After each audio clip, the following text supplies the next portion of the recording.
you get that cell phone? I don't have it. Okay, good. Okay, it looks like we are on. I don't see where the microphone is giving an indication it's working, but I'm gonna assume that it is. So, just so you know, we are recording the meeting for the clerks. Oh, I'm sorry. So this is the regular monthly meeting for the Public Safety Committee for the Assembly. Today's Wednesday, October 10th, and it is currently, by my iPhone, at 12:09 p.m., so we're gonna call the meeting to order. We have an agenda before you. If you've got a chance to see that, look it over for a moment. It should be a fairly quick meeting. However, I don't want to short anybody any time that you might need to explain things pertaining to your departments, and we're all interested in some, now that the budget's been released, any information that you might have that might be helpful to us as we help to build the budget before the end of the year. With that, under new business, we have Mr. Tony Wilkerson here from the Workplace Bullying Institute, and Mr. Wilkerson it's a volunteer ancillary duty for him, so he's got a full-time job and he's taking the lunch hour away. So I committed to Mr. Wilkerson, as long as there's no strong objection from staff, Mr. Wilkerson, please feel free. I know we had the proclamations and the resolution, and I know that there's something more that you're seeking before the Assembly, so if you can just give your presentation, and there may be some questions for you, sir. Okay, thank you. As I said, my name is Tony Wilkerson, and I'm one of the Alaska State Coordinators for the Workplace Bullying Institute. We're just a group of individuals, professional and blue-collar workers, to address the current laws that do not address workplace bullying. I'd like to take a moment to thank Mr. Holman for helping me to address and raise the awareness of bullying. He's been instrumental in helping the passing of the Workplace Bullying Resolution. A few years ago, I addressed the Anchorage Assembly and the EEOC on behalf of the WBI and constituents in an effort to amend the Anchorage Code and to give legal recourse to those who have been bullied. Let's face it, nobody deserves to be bullied, and work shouldn't hurt. Across our nation, Americans are waking up to the realization that the damaging effects that bullying leaves behind, and Alaska is not immune. We all recall the story of the shooting that took place down in the Soldotna Hospital, where an employee went on a shooting spree. And the shooting spree, it only involved individuals that directly supervised this employee. And the grievance officer that actually contacted me, he actually stated that it was his opinion that that tragic event actually was a result of workplace bullying. You know, if you would ask me if 10 years ago bullying actually exists on the job, my response would have been in disbelief, because I wouldn't believe that employees would allow for this type of abuse. The surveys have shown that it's 4 times more prevalent than illegal harassment. As I stated before, I wouldn't believe that this form of harassment exists until it started happening to me. About 10 years ago, I started being harassed on the job. First, the harassment was more of an annoyance than harassment, but as the consistency and the frequency of the harassment continued, it became evident that I was a victim of a new type of harassment that has corrupted the American workforce. My story is just, one of millions of Americans that had to endure these illegal tactics that some employees allow against employees to speak out about these abusive practices. Once again, nobody deserves to be bullied, and work shouldn't hurt. But that's what bullying is designed to do. Workplace bullying is the phenomenon that describes the deliberate workplace campaign of interpersonal career, health, and family destruction directed by one or more perpetrators without provocation or reason at one or more undeserving, involuntary targeted individuals. Now, the WBI, Workplace Bullying Institute, we actually have the legal definition that David Yamada crafted on the bill, and the legal definition is the repeated health-harming mistreatment that is manifested in one or more of the following forms: verbal abuse, conduct that is threatening, intimidating, or humiliating, workplace sabotaging, undermining work productivity, and exploiting one's known weaknesses, be it mentally or physically. In 2007, the Zogby International conducted one of the largest scientific studies on bullying in the United States. And again, in 2010, they conducted another study just to kind of compare their findings. And here are some of the key findings. 35% of the United States workforce have been bullied. That's down from about 2% from the original survey, which was about 37%. To kind of bring it close to home, the U.S. Census reported in 2011, Alaska's population was just a little bit over 700,000 people, and the Anchorage population was close to about 300,000. 35% of that equals about 2,500,000. That's roughly about the size of Anchorage community. So it just kind of shows you how much bullying actually affects and who actually gets involved with bullying. Now, Mr. Wilson, just quickly, just to make sure the record reflects, I didn't get the numbers right. You said 35%, that would have been about 250,000? I thought I had the number. Yeah, okay, so Anchorage population in 2011 was actually Close to 300,000. Close to 300,000, 295,570. 35% of that is 255,951, which is close to about the 35% of which is about the population of Anchorage. So you're then talking statewide. I just Yes, want to sir. make Yes, sure. sir. Okay, very good. Yeah, thank you. Just kind of bringing it a little closer to home, and I'll just let No, you sir, know I what the appreciate numbers it. actually equate to. 62% of the bullies are men, 58% of the targets are women. And bullying is 4 times more prevalent than illegal harassment. Unfortunately, there's no legal recourse. That's one of the reasons why I kind of took up the cause in this, because of the loophole in the current laws and all. And only 3% of the bullied people actually file lawsuits. Some of the impacts on the organization, some of the tangible costs, where you're going to have a higher turnover rate because of the bullying. The only recourse is to leave the job, and that should be, shouldn't be. You're going to have a higher absenteeism because of the health-related stress that's involved with bullying. You can only take but so much, so you need some time for yourself. You're going to have fatigue caused errors and accidents. The foul team productivity, because sometimes, especially in my situation, people are actually kind of grouping up to deliver the harassment, and so it takes away from the company's productivity and the bottom line. Money tied up in litigation, arbitration, settlement expenses, workman comp, and disability.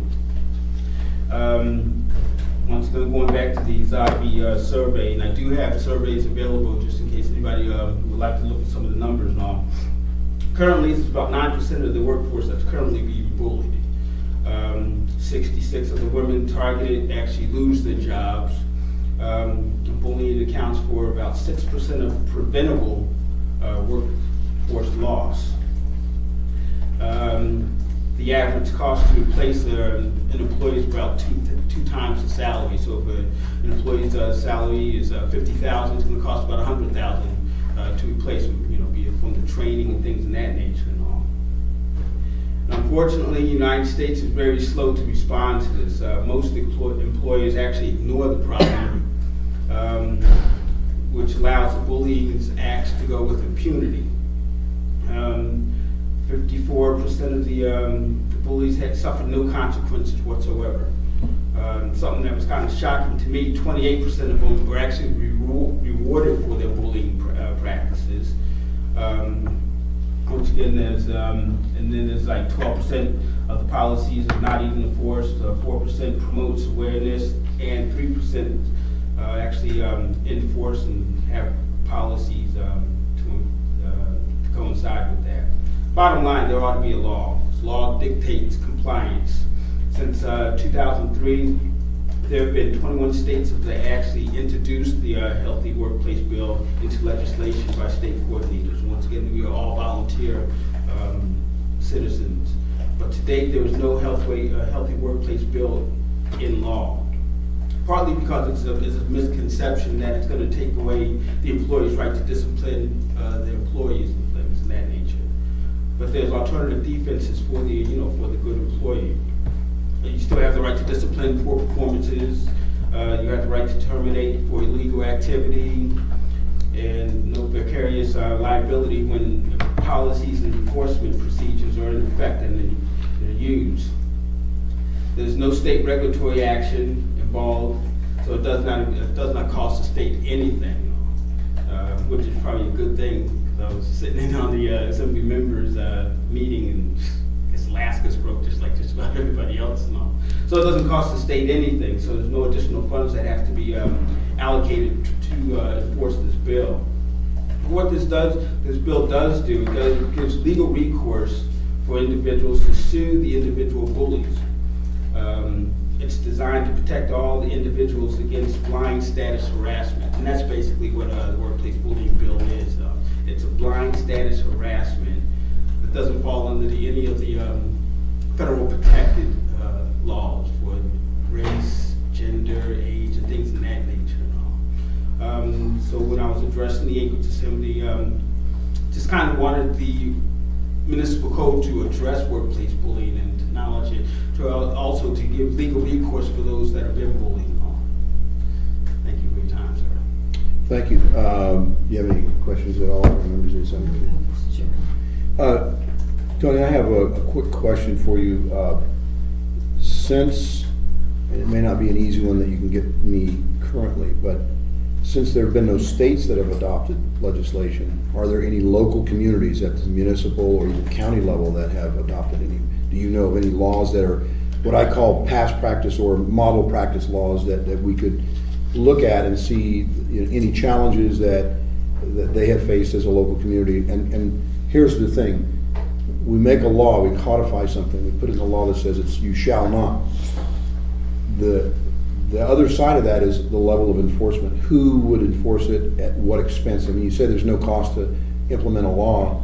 Someone has to investigate or research an allegation, and then there's a hearing that has to be meted because there's the due process portion of law.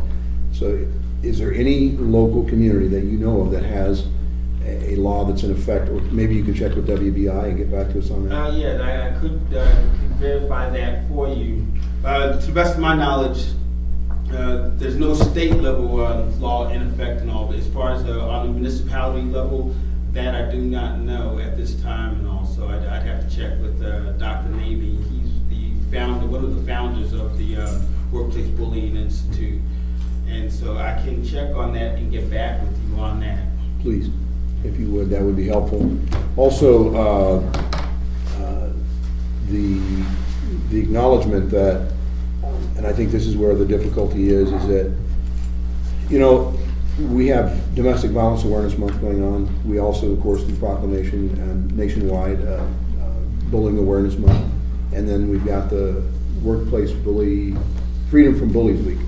That's acknowledged in the next week, and we were able to do that, of course, last night collectively through the resolution. Nobody, and I speak for me, but I can't believe I'd take a stretch to say nobody really wants to see bullying in our community. The only problem is you get to certain levels, and particularly when it comes to what I consider the fair practice of management supervision in a workplace, and likely the same thing extends in the schools, the fair practice of direction and or correction, grading and whatnot in the schools. That to me seems like a supervisor / employee or student versus teacher contact and bullying that could be participated. How I see bullying is more peer-to-peer, student-to-student, worker-to-worker, that perhaps the manager or supervisor should be alerted to or aware of, but even then, does the manager or supervisor, is pretty subjective. For instance, if somebody says, they came in, my coworker told me they didn't like the color of my shirt today. Is that harassment? Is that an offensive comment? Is it if there's repeated comments like that, is that bullying? Is that take a form of bullying? It's a pretty subjective area. So we I want to make sure that whatever we do, we make sure we kind of account. That's why it'd be helpful for me to be able to look at some model law that may be enforced or already in place. Just want to see if there's any other states or cities that have done it. Yeah, I think that'd be helpful. I'd try San Francisco probably first. Seattle. Because both of them are a little bit more progressive than some of their towns. And you have resources through WBI that can help you research that? Yes, I do. Good.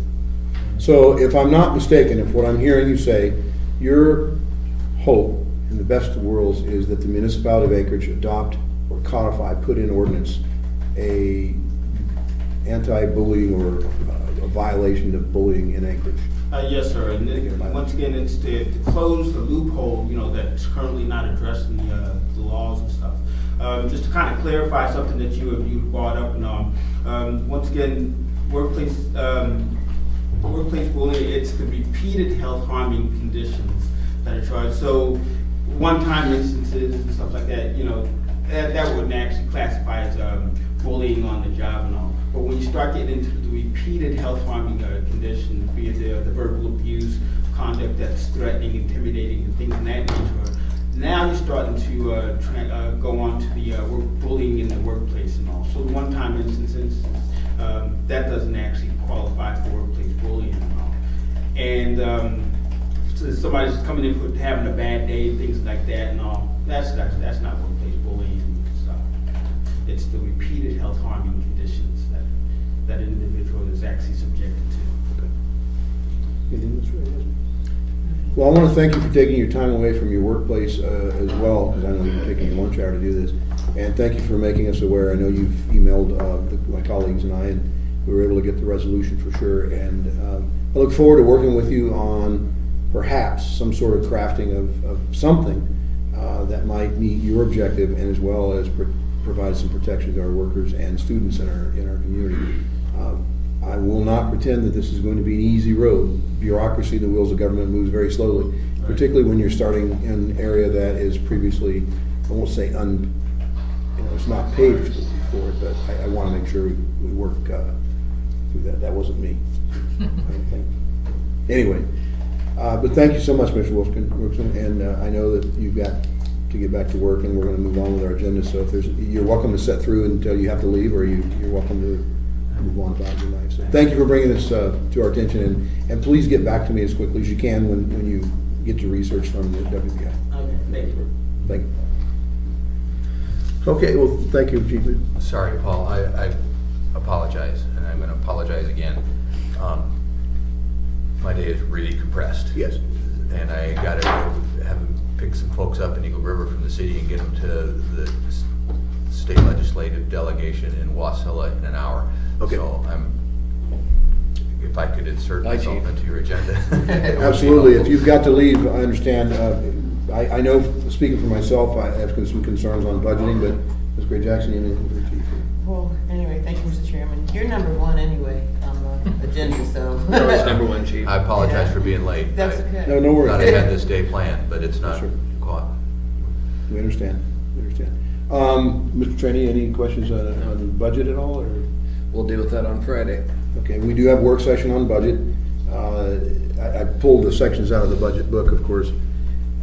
The ever infamous A budget versus B budget, is there any highlights? I know there's been a few amendments, and an S version is put together. Is there anything that you need us to know? That As we went through this exercise, we didn't have an A, B, the scenario changed several times. There was a time when what we were looking at was even more reductions than what ended up in the A budget, but that's bad enough.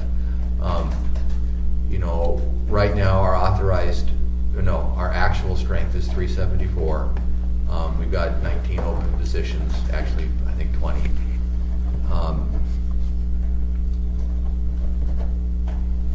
If we go through the A budget scenario, we're going to lose the 20 open positions. We're going to lose 29 filled positions. That's going to scale us back to, if we do math, it's going to drop us to 345. And if we get there, then our authorized positions and our actual positions will be the same. In other words, there won't be a delta between. 345. Yeah, 345 is 345. There won't be any cushion on top of that. What about the infamous vacancy factor? Well, there wouldn't be There any. would be any vacancies. There would be Take those vacancies. out to change it. Okay. How Now, about the my B understanding budget? about the B budget is we will lose the 20 open PCNs. However, we become a placeholder, because while we were creating those through attrition, we're also having this academy, which is now cutting loose. So you take away those open PCNs, you plug the academy in that spot. Practically speaking, we've kept our same place. We haven't grown with the academy, but we won't have shrunk from losing the open positions. We will be holding our own.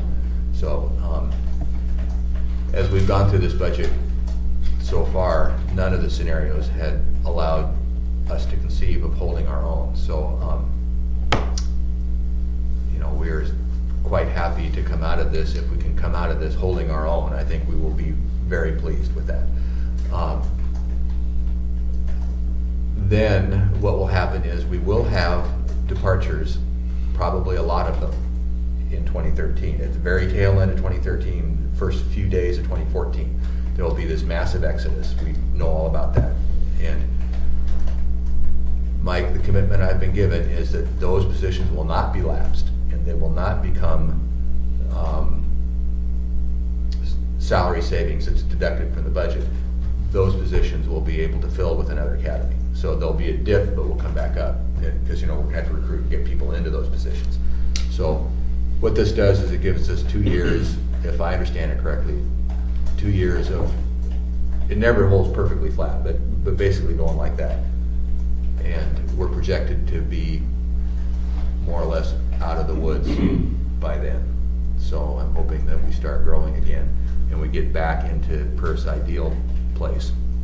We have a model in PERF that gives us guidance for what we do with 374, essentially where we are today with the academy out. So we can get back to that. And maybe in 3 years from now, we'll be climbing back up and getting closer to that ideal number. They want us to have, 49 more and eventually get back to, 423. So Ms. Queen Jackson, yes. Thank you, Mr. Chairman. Just a couple of comments. The mayor already publicly said that he would like for the assembly to address Budget B, okay, which is way better than Budget A. And I can't speak for my colleagues, but I can't imagine not having enough folks that will agree with that at the very minimum for starters, okay? And then secondly, you talked about massive exodus between 2013 and 2014. What can you give me an estimate? it's an anomaly. Right. It has to do with during the time when acting Mayor Clayman was in there, in the mayor's spot. He negotiated some concessions with the union that saved some money in 2008, but it's time for all that to come due. Okay, so that's part of our budget problem today, is that those raises are coming in. It's not all of our budget problem today, but it's part of it. What the union had was in order to there were some members that would likely not vote for those concessions because they were planning on retiring reasonably soon and they wouldn't survive in the system long enough to ever achieve those.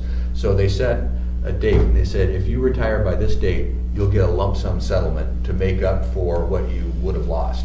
And that's about $20,000, I think, per person. It's not exactly the same because it's calculated based on your earnings or whatever. So there's going to be this incentive for anybody who is of retirement age to get out before January 4, 2014. That's the magic date. Some could go in November, some could go in December, but it's to their advantage to wait till late in the year. But the drop dead date is 1/4/14. And on that date, there could be anywhere from 18 to 30, I forget the number now, I used to have it on the tip of my head, but I'm going to blur my eyes and shoot up the middle and say there's going to be 20 or 30 people probably going to go. Okay. And so what we will need to do then is hold an academy and fill those spots. Right, and that was my next question, because you said that they're gonna leave, but they're not gonna last. And if we don't have an academy set up in 2013, then that money will go to fund balance, and then that's a whole nother exercise that we'll have to deal with to get it back. Well, we So haven't that's how got it into, we haven't works. got into this level of discussion yet, but if the B budget passes, I'm gonna want to start backing up from that date and starting to see if I can get permission to start advertising, taking applications, and start working to narrow the gap between the exodus and the first day of an And I'm academy. glad to hear that based on what I just said, so thank you very much. Thank you, Yeah. Mr. Chairman. Thank you, Ms. That's Queen. what I wanna do. Now, I may be needing to hold those positions open for a while and make some money on it, I don't know exactly how that timing's gonna work, but what I know is those positions aren't gonna go away. They're not gonna be lapsed out of the budget, and I will be able to they'll remain funded so that I can fill them. Chief, I'm gonna ask, and Mr. Trainee, I defer to you for any questions you have. No, no question. I have a follow-up, Yes, if you don't please, mind. please. Okay, and lapse is the key word, okay.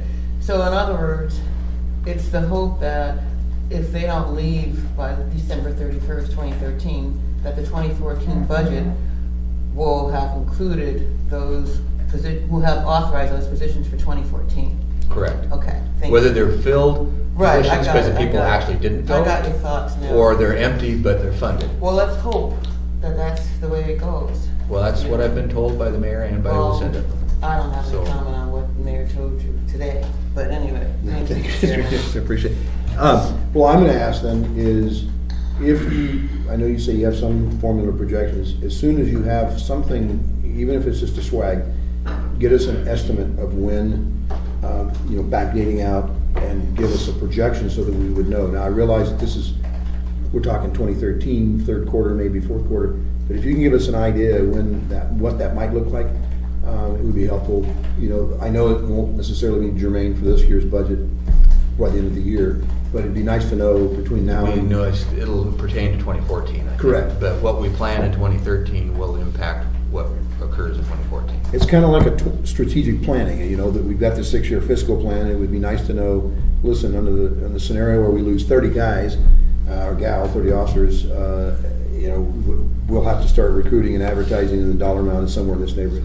Even an estimate would be very nice, because then we would kind of have an idea. So if you guys have already done that exercise, great. If you can, it's okay. Are you talking about hard dollar academy costs?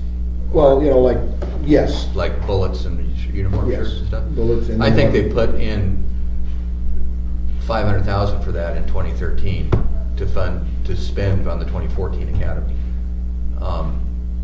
And then what, the estimates of 30, say an academy of 30, I can assume some numbers based on what we know to be your cost per. Yeah, I think the 500,000 is fine. I think it covers it.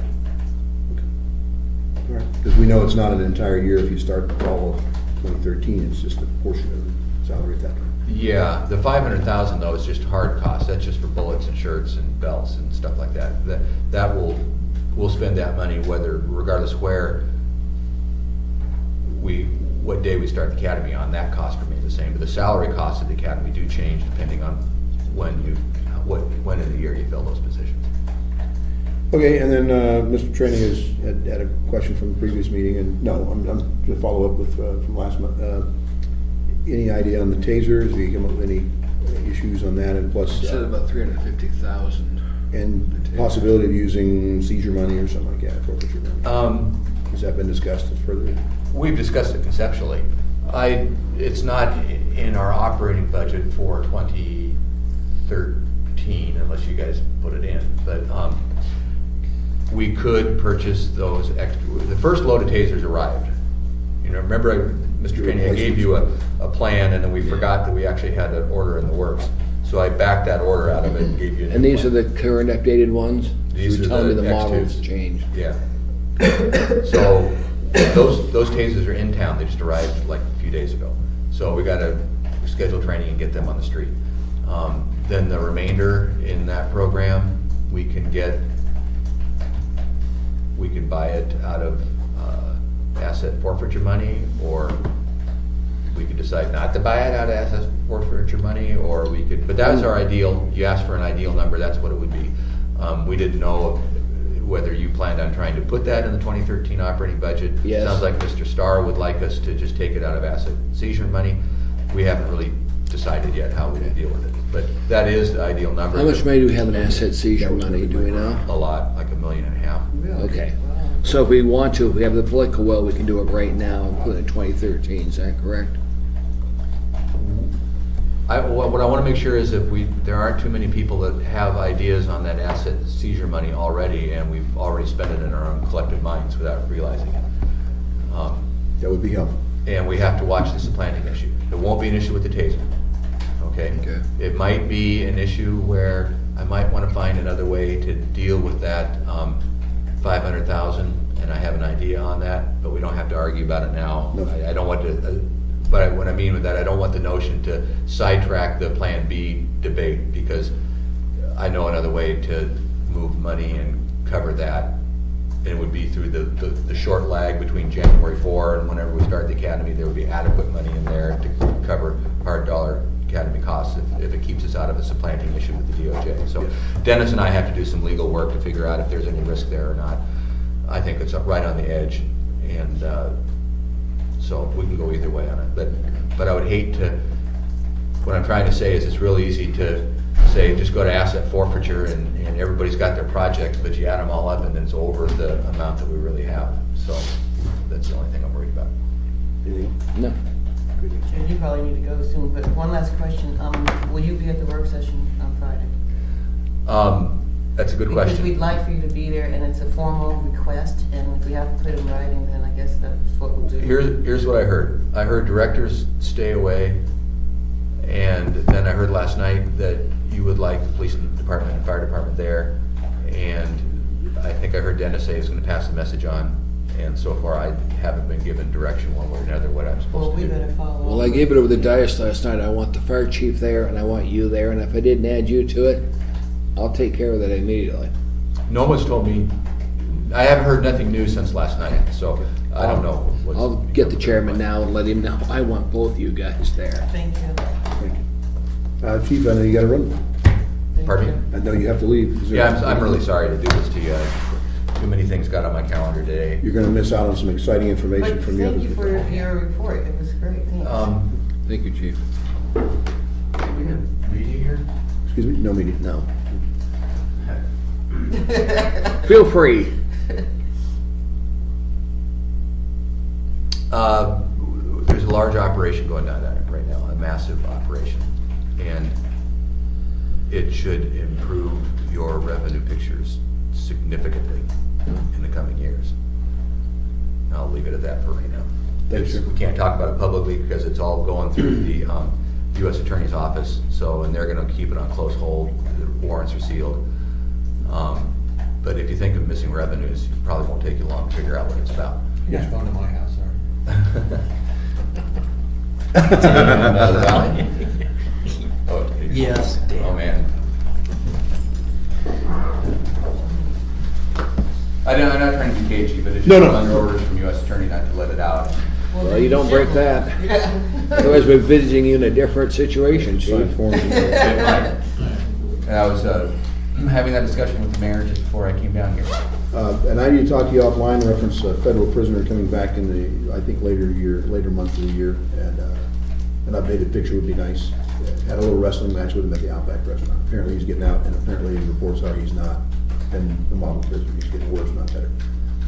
Okay. Be kinda nice. Well, you want me to give you a call or should we need? I'll shoot you an email. We'll visit. Sounds like one of my sons.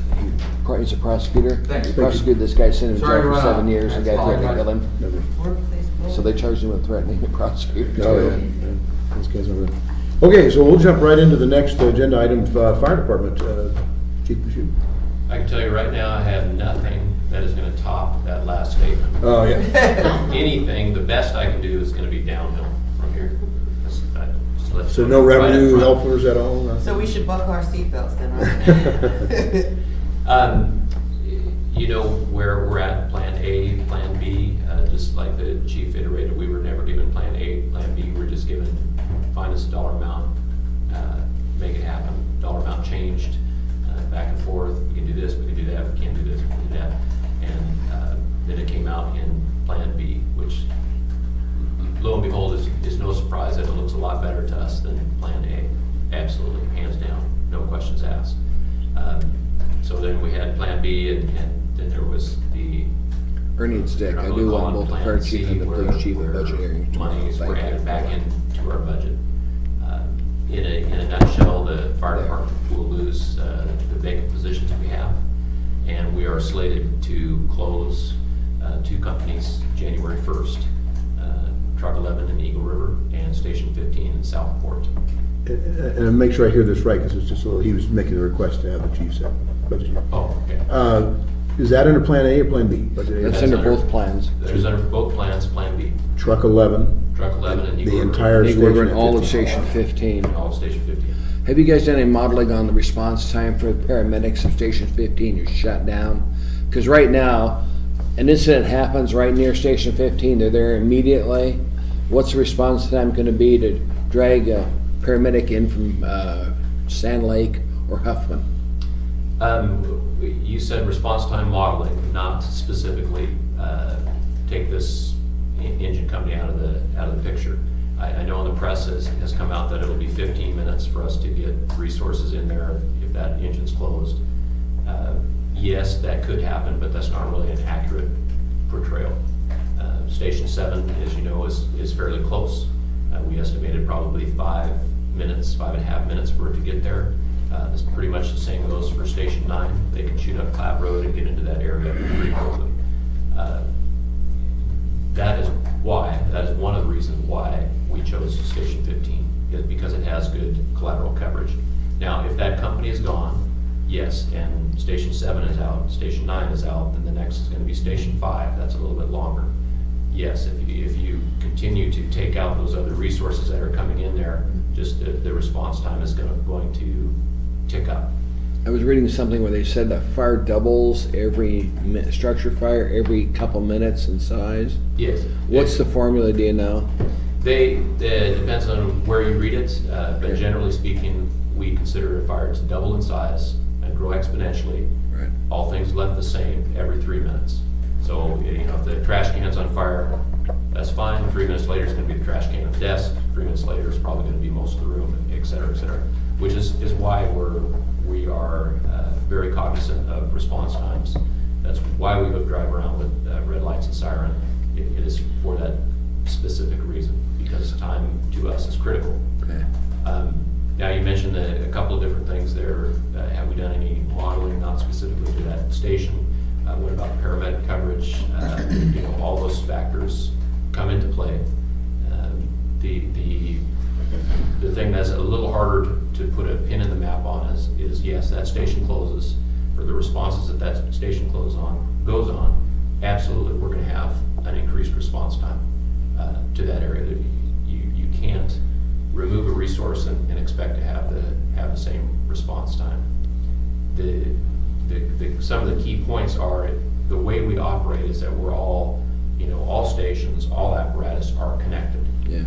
If we have something happen out here, it's not just gonna be Station 4 from down the street, it's gonna be Station 4, it's gonna be Station 5, and probably units from downtown. So it's all connected. Part of the difficulty, just for me personally, to get across to people is, some people think of it's like, you have 2 coffee stands, you close one of them, you think, okay, great, that's half my expenses, life is good. The trouble is where you close that coffee stand, the requests for coffee don't go away. We're gonna have to pull resources from other areas of the town to bring them in there. You still have to maintain that building, won't you? Or are you gonna shut the building down in the scenario that it's closed? I would anticipate, just me, that we would need it for storage. So there will probably be trucks, trailers, that sort of thing in there, but we won't have any personnel. So, Because there's 2 trucks in there currently that aren't in use, that they maintain them in Right. case there's a call for them. yeah. Is that gonna stay the same, or are you guys looking at? Except for the maintenance piece, there won't be anybody there to maintain them, so we'll just essentially use it as warm storage. But that would be my plan, that it's a city asset for. Now, you had to have done all this paperwork before the B budget came out, or the A budget, whatever one you wanna use. Can you bring that to our assembly work session so we can take a look at the facts behind shutting that one down? Yes. So I remember Station 15 went to the voters for them to authorize it, additional increase in tax to open it up, and I forget what year that was. And I'd like to know what the debt service is on it. 15 was in 04. Okay, and as he said, we'd like to know what the debt service is on that. What's the cost just to have the building? I mean, that's a bond that we have to keep paying, whether there's Yeah. somebody there or not. Yes, and people have asked me that. To be honest with you, I can't tell you. You know You'll who find that out is? so that we don't have to ask you Friday. Okay, all right. Now, So, what, so anyway, the other point I was trying to make is our concern is that we'll, even losing one resource, be it in Eagle River or be it in South Anchorage, it will have effect, we predict, across the city on our ability to put resources on the scene. what about these rolling shutdowns? I know that's not a popular term right now, it's cascading. I forget from term to term as to what term we're using now. Yes. But cascading, if if people don't call in, you've gotta shut a station down. So Then that multiplies. yes, and before what we did was just that. If we didn't have enough people to roll the trucks, we would close a company down. Right. What they chose to do, the difference is what they chose to do before is they said, we got all these companies across Anchorage, we're just gonna put out a schedule.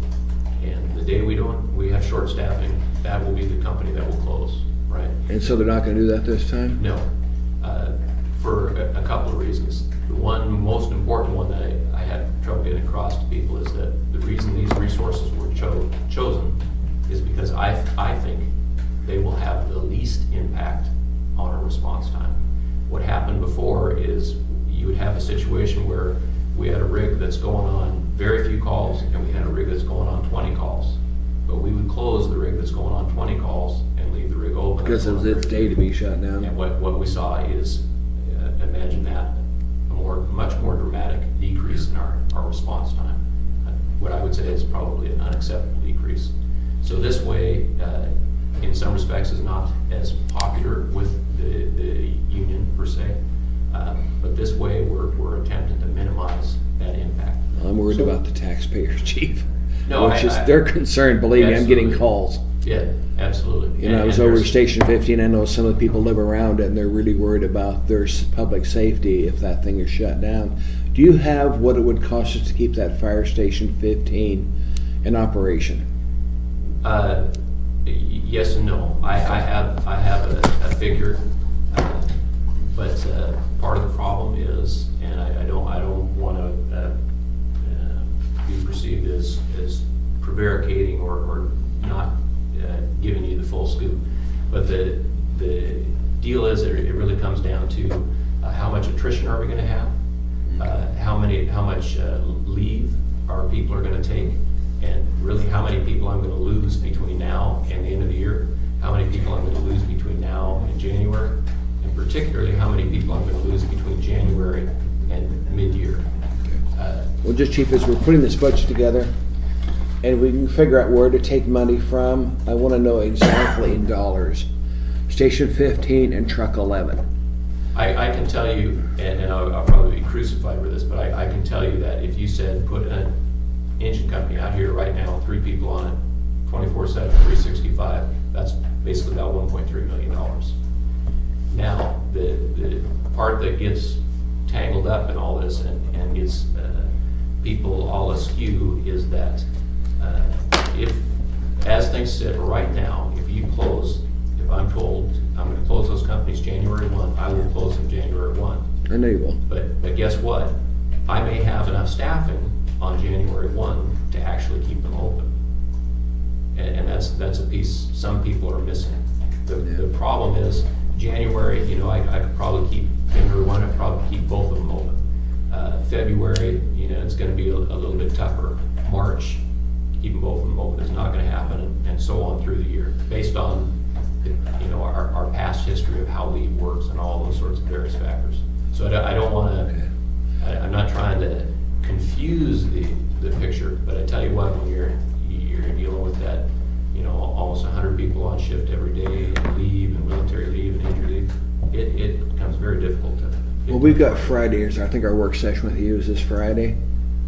Yes. If you could give me a dollar amount, we've got a couple days to get it. Okay. Because I want to ask again, I'd rather ask you here, Yes. rather than we've got all the media there. I'd rather just have it here and let you get ready to get the answer to us Okay. on Friday, please, chief, because I don't want the media there. Okay. Now, I want the same let me thing, get but I think one Mr. other- Jackson Well, something in the Chairman, budget. but I mean, if you look at the budget book, okay, for 15 and Truck 11, the savings is $2.3 million. So logically, that's how much money we need to put them. I know, but I want him to do some new number figuring Well, out. yeah, I just thought I'd Because mention that that. that's dated. Yes, and in round figures, and again, I have be crucified for putting it out there, if I kept my overtime budget whole, things pretty much stay the same. Yes, put my overtime budget back up to roughly $3 million, which is about $2 million. I'm relatively confident that I could probably do just fine and keep those companies open for the Thank you. year. Let me ask you a question on Truck 11. Truck 11 is the one that responded about 3 weeks ago to a gentleman drowning in Eagle River. Yeah. what's the option to that? Let's say we still got we got it January 2nd, we've got some fool that crawls into Eagle River, forget the ice, and is drowning. Who do we call? Station 11 won't be there, so you'd have to call the Chugach Fire Department and hope they're not having lunch or dinner somewhere else because they're a volunteer. They, at Truck 11 is only one company, so Yeah. we still have the engine, and we still have the medic unit, and we still have what we call a water tender out there. So there still would be resources at Station 11. It's just that one piece of apparatus that's closing. So there would be people there from AFD to respond. So are you confident the people that are there have the same capability as the people that responded to the drowning, potential drowning? There would be people there with the same capabilities. There would not be as many people there with the same capabilities. They use both crews for both pieces. Didn't of they use apparatus. everybody the last They time? used everybody that was out there. Everyone that is out there is Swift Water certified. Okay. Sorry to No worries. I don't think so.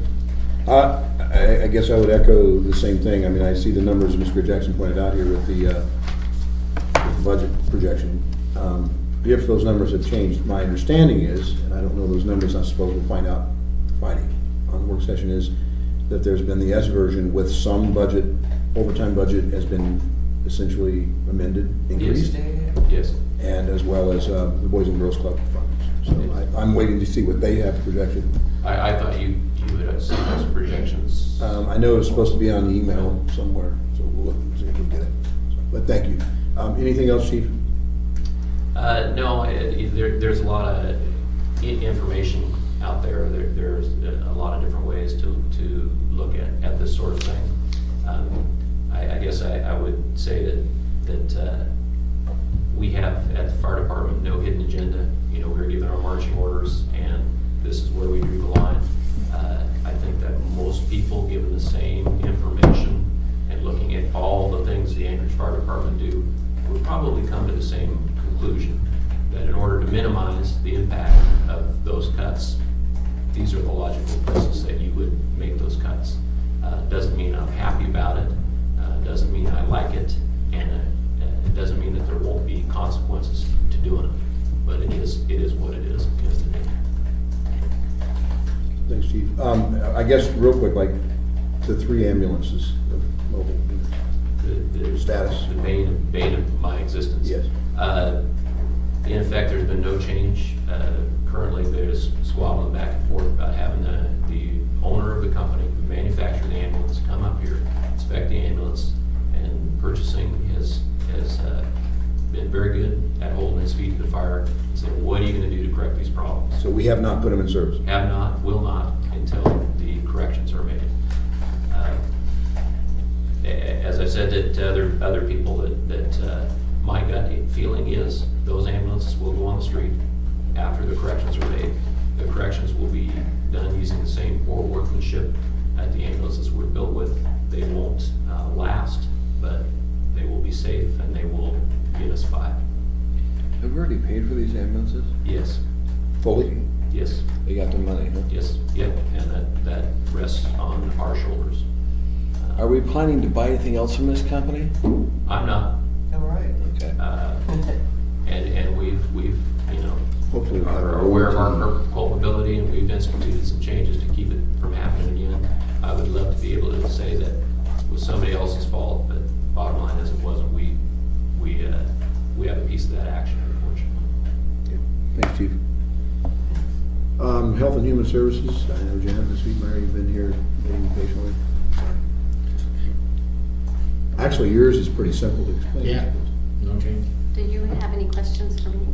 Last night with Mr. Stars, looking through a little closer, he was talking about the WIC program, and I know that's largely grant funded. He was talking about the dietitians going from 3 to 2.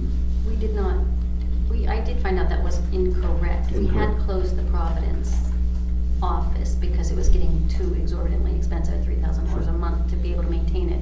But subsequently, then we lose clients when we do that because right there at the hospital, you know, and we basically, our grant increases based on the number of clients we have. There's a formula used.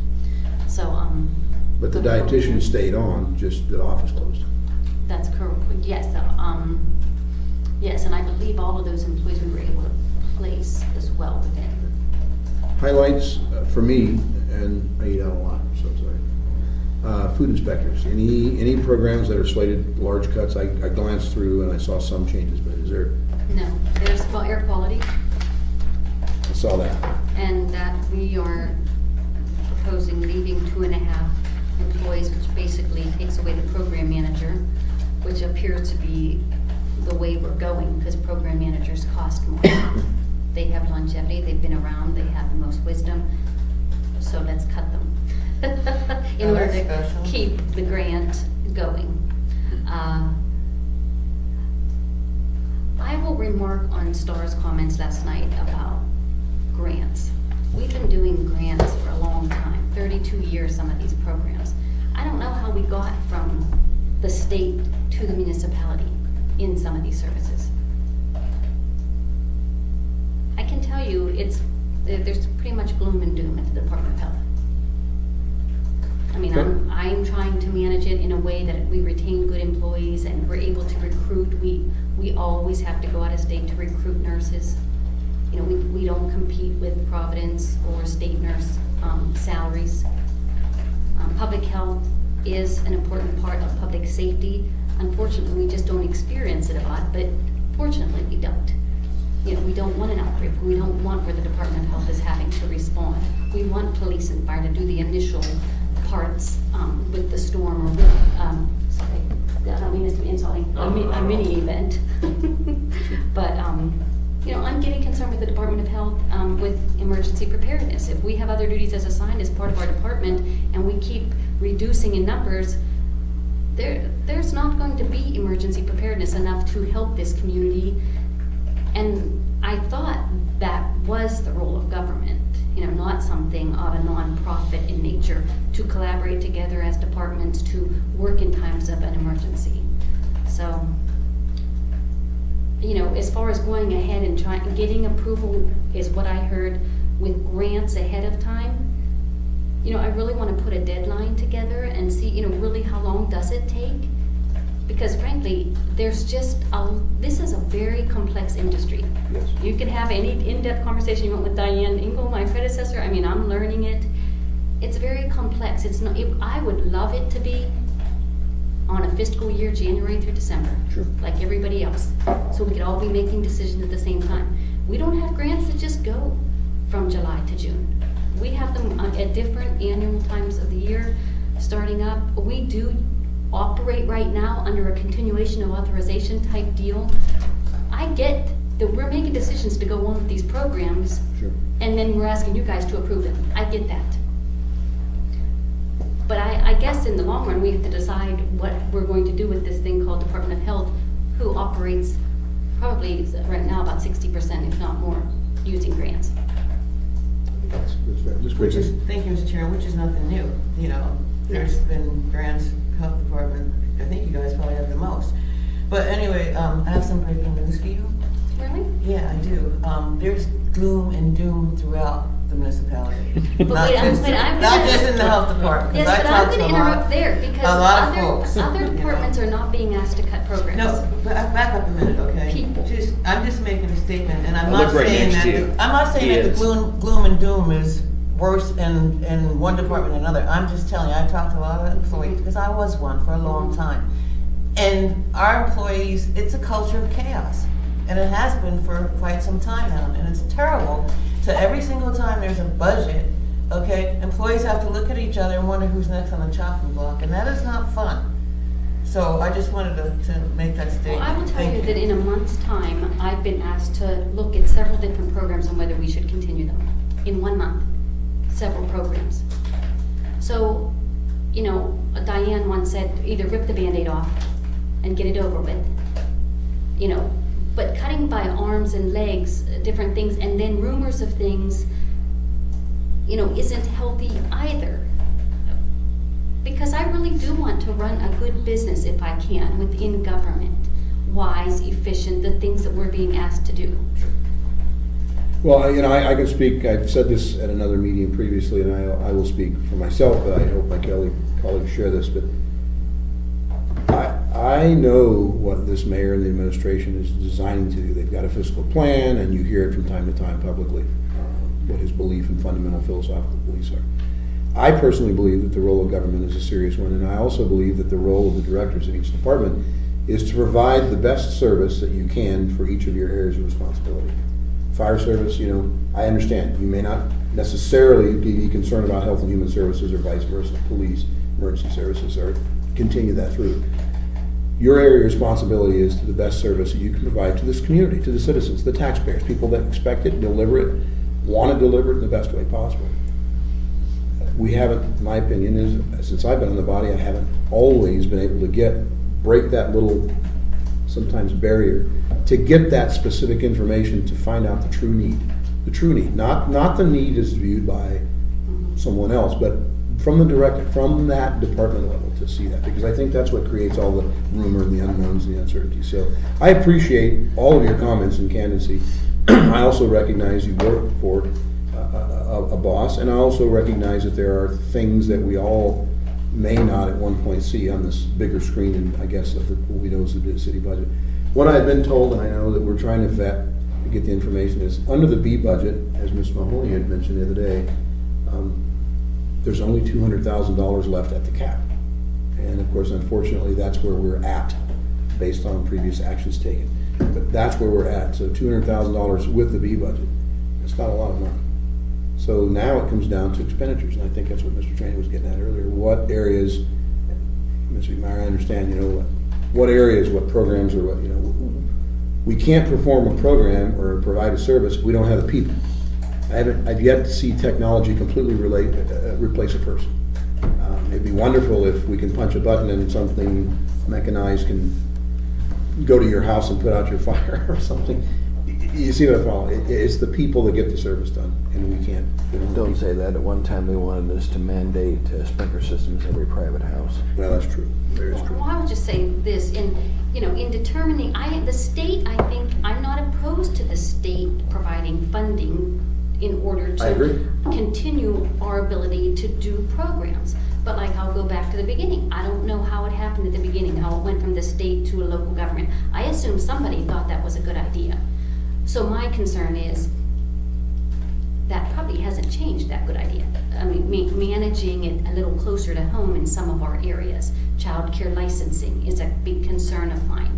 We had to cut some people from there last year. I don't want that on the chopping block, because I do believe that is a public health concern in our community that we can manage and have control over. So I just throw that out at you, that these are some decisions, these are things that were playing on my mind this morning, and I'm done.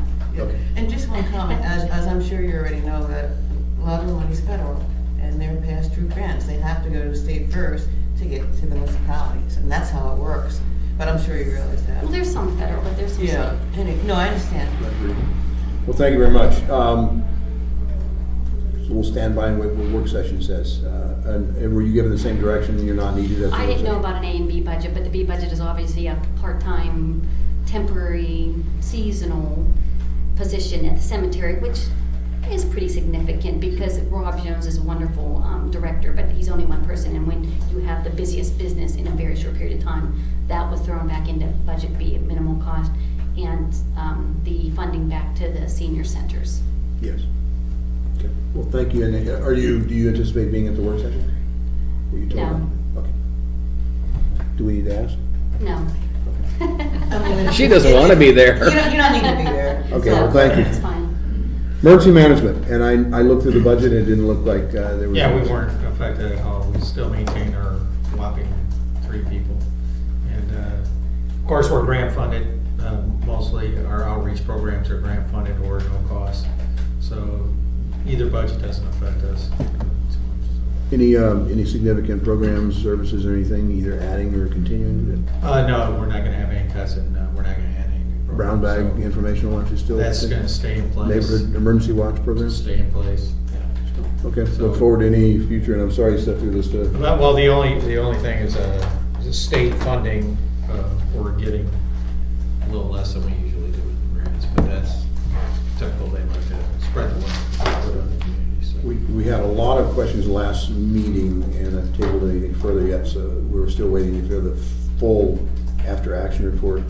I am still getting, and I'm not sure of your agency, your direction department, I'm still getting questions and requests about, are we going out in preparation for emergencies? Are we going out and getting trees that are across waterways, that are in public lands, trees that have fallen from the right-of-ways into someone's properties, smashing things? Yeah. Have you had any updates from that? Well, Because most of that can be directed, of course, to Public Works. Sure. They're the lead agency on that. But they were taking care of any leaning trees and stuff like that are threatening homes or our right-of-ways. But on a humorous note, most of the calls I got, 3 or 4 of them, were concerned citizens about bike paths being blocked. They wanted the bike path cleared. So I was just curious, was there ever a disaster declaration made?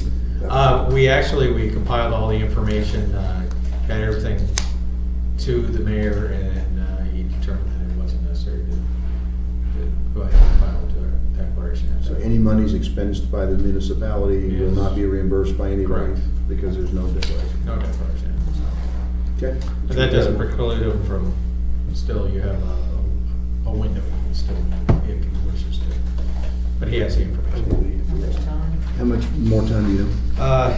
It's usually this, from just me talking from my state days, I believe it's 72 days after the emergency, but don't quote me on that. Okay.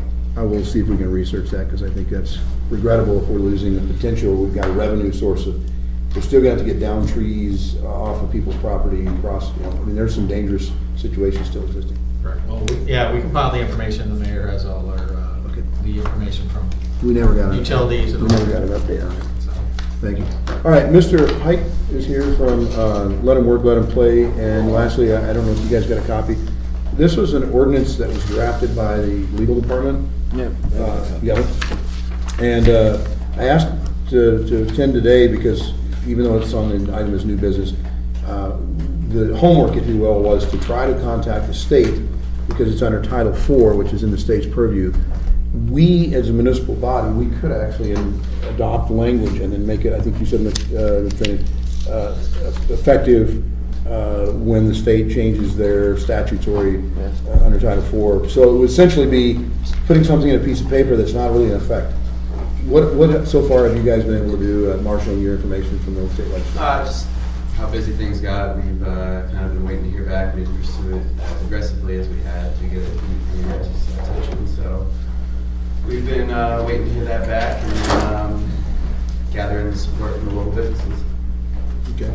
Have you heard back from anybody that's opposed to the idea? No, actually, the 4 places we've sent the ordinance to have been supportive of it, drafting their replies to add to the onslaught of support.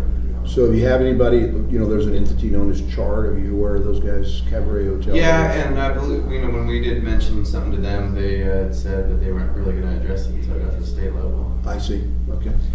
They are a powerful lobbying force on law, on changes affecting law. Just to give you an example, they were able to affect a change where the department answers. It used to be under public safety, now under commerce. By putting a lot of pressure to lobby legislature to do that. So if ever there was a time to perhaps seek a change, there's this reason I ask you here is to, unless someone else has something else to further offer, I'm thinking that you likely need to get a hold of a couple of kind legislators, as many as you can, see if someone will pre-file before the legislature convenes in January. A lot of times they'll find language like this and can pre-file. It may be a simple change in the code or state statutes that may not be objected to.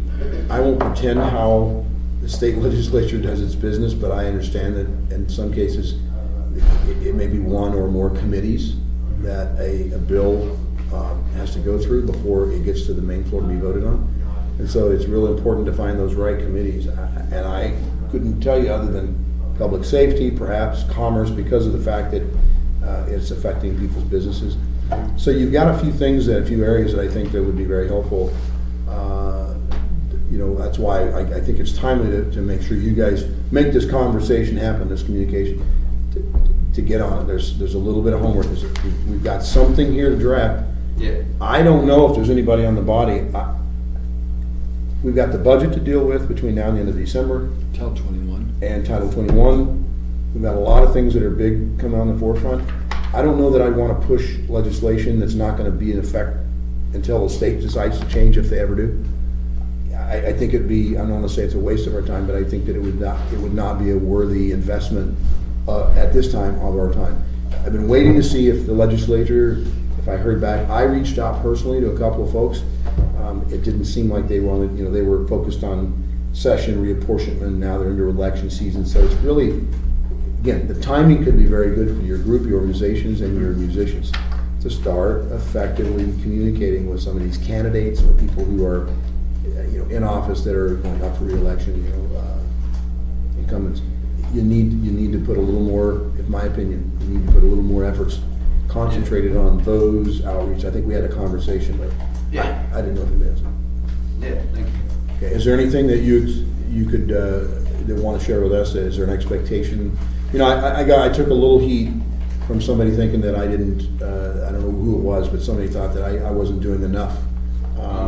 Frankly, we move, unfortunately, on ordinances and law changes, a pretty slow animal, and to get even a draft as quick as I thought we did was pretty good. Yeah. But it goes back to the will of at least 6, and if people are looking at, and possibly 8 if the mayor decides to veto. So, you need to find, people are gonna say, well, why are we passing this if the language says it's not in effect until state law changes? What have you done about the state? Well, frankly, I'm not in the state legislature. The state could change too to bring it forward. They would have to revise this whole thing. That's right. Better to wait till the state does it. So in this particular case, I think you need to put us a concentrated effort on the state. I think we've done a pretty good job of getting it Yeah. started and getting us down that road, but so please convey that I'm still supportive of the idea and the notion. But I think that this is an opportunity, and I didn't want to waste any further time. I wanted to make sure, here we are in October, before you know it, November, December, January, they start their session. You guys have got time to get on these guys right now. Okay. Try Kevin Meyer, state senator. Okay. Saw him last night, talked to him. So basically, Mr. Jackson, unless there's any further, I've essentially, in my opinion, we've got a pretty good draft, but because we have budget Title 21 and the state hasn't decided to change anything yet, they haven't got, nobody signed on to get it through their committees and stuff. I'm suggesting that they work together as a group, try to, for lack of better terms, being an ad hoc lobbying group, to get a hold of these candidates and these people that are in the legislature. 59 of them are up for election this year. This may be one of their issues that they'd like to take on and say, hey, this is an easy change, we can make this work. Because they've got to get it into committees, and then they got to get it out of committee to get it to the next committee to get it to the floor. Again, I don't know all the machinations or whatever they're doing. So, the recommendation is to start at the state level, to get the state to do it? Yeah, because if we put this here, If we pass this now, first of all, there is no applicable state law. Right, no, I agree Wouldn't with have you, any I'm purpose. just, yeah. And then I've seen state change the legislation, and they can change it so minutely that it makes this whole thing superfluous to what we Right, want to right. accomplish. So, okay, so that's. so I'm recommending that you contact the legislatures, get a pre-filed bill, or perhaps get somebody to Right, recommend. do you know who your legislators are for the area that you live in? I don't know. What area do you live in? Fairview. Fairview, so that's, Senator Senator Ellis, Gara, and I. Nuremberg. Yeah, so I would definitely get in touch. Senator Ellis, Representative Gara, and who else is it from Fairview? Max Grunberg's up in that. Max area. Grunberg, it's not Wilkowski's East Anchorage, yeah. And get in touch with them now, They may be some guys, They particularly Senator Harris. have lots of staff, way more than we do. Yeah. Yeah, so, you Get can 'em this find, copy. you You can want find this? their phone numbers on. I have the digital copy. Okay, do you want this physical copy? Yeah. So you can hand it? I'll give it to you. Remember, I'll put on draft on here, it's all Yeah. draft. I think it says draft in the back too, so. Okay. But I would get in touch with them like pretty quick. And let them look through it, and if they have any questions, have them get a hold of any one of us on the committee, or anyone, and I'll be more than willing to talk. There's been, because the city attorney's office has us as a client, they have to get permission from us to talk, to get you that copy. So, I can get permission for them to talk to their staff, to talk to our city attorney if they need to ask any legal questions that they need. So Okay. please do that as quickly as you can. I didn't want to lose any more time, is all it was. Yeah, definitely. And thank you for coming down today, I really Yeah, no appreciate it. So- Thank you. So we're not gonna go off record at one, unless there's anything, No. 120. No.